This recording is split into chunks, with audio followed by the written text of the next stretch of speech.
vetëm backgroundi është real.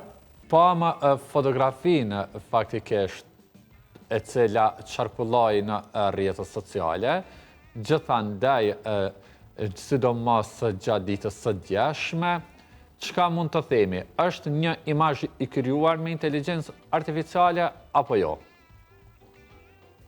Po, patjetër që është. Është krijuar dhe tani po qarkullon në gjitha onet, është interesante se sa shpejt kalon informacioni.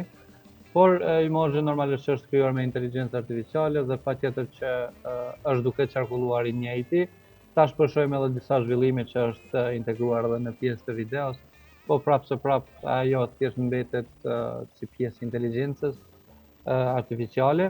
Do të thotë është përdorur ChatGPT, është përdorur Gemini, edhe janë përdorur tjera, po thjesht me rregullu ato pjesë, ato vendodhje. Ajo që ka mbet reale është vetëm backgroundi apo pjesa e prapme që është përdorur e rrugës B, rrugës C, kemi pa edhe vende tjera në Gjilan, Gjakovësh, kështu me radhë, por është thjesht imazh i krijuar me inteligjencë artificiale. Pra, vërehet që është e krijuar me inteligjencë artificiale.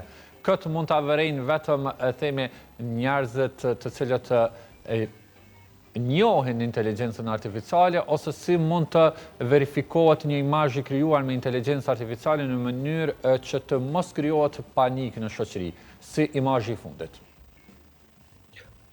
Normalisht kur duket shumë thjesht, do të vret edhe me sy, sepse ka probleme të ndriçimit. Pari, mungon pjesa e ndriçimit, është shumë e qartë. Pjesa e dytë është mungon pjesa e hijes.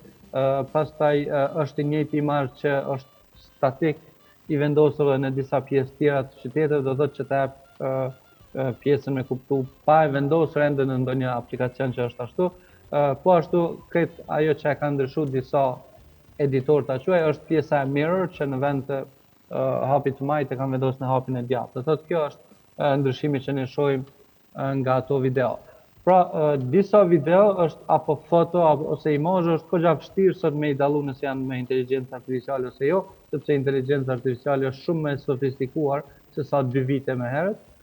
Mirë po, njëjtin imazh nëse ngarkojmë në ta marrim ChatGPT dhe e pyesim a është krijuar në inteligjencë artificiale apo është live, do të edhe për të njëjtën në fjalë do na thotë që po është i krijuar me inteligjencë artificiale dhe vetëm backgroundi është real, sepse siç thash edhe më herët, i mungon hija, i mungojnë ndriçimi është artificial dhe dallon me ndriçimin e backgroundit, edhe kështu me radhë të jep disa arsye, edhe mbi gjitha një ide e tillë nuk ekziston në jetën reale, do thotë atë mund ta gjejmë vetëm në mitet greke, një dykemsh dhije dhe një trup i lartë njeriu, kështu që padyshim që ai vret që është me inteligjencë artificiale.